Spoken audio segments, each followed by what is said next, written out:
I agree with the scripture that leaven is yeast. So what about yeast in beer, wine, and kombucha? Someone else asked about fermented veggies. Fermented veggies. What are you saying? I say leavening. By the way, good questions. All the information we are giving you is for entertainment purposes only. Yes.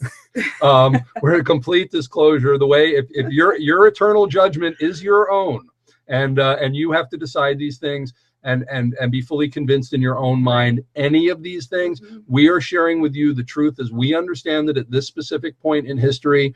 But again, you need, just like we say on Biblical Health TV, when it comes to your health.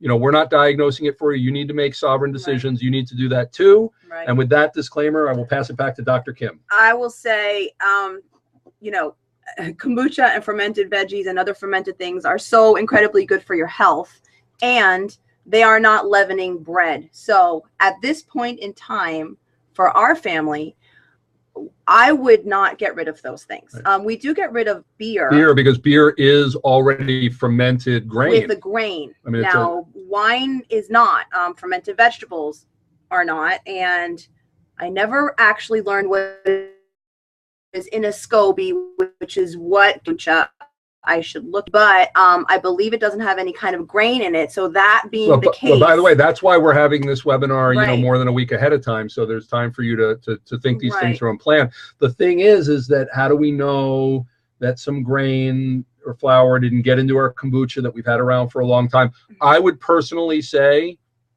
you know, flush it out and start again, you know, with this stuff. You know, the Israelites had to go out and let wild yeast get into their starter again. We can go out and buy a new thing, a pack of bread yeast they had to start after the holiday sourdough starter for many days. I would say, boy, you know, we would always make that mistake of like buying stuff that we needed to get rid of and then going, wait a minute, Passover's in 2 weeks. Oh, no. Like, so you got to start planning. You got to start doing it. Yes, you're going to have to chug those beers. Again, I didn't advise you to do that, but you know, you got to get rid of them somehow. Not that we have a lot of beer around our house. No, we don't. We definitely don't. It's mead. It's ancient mead.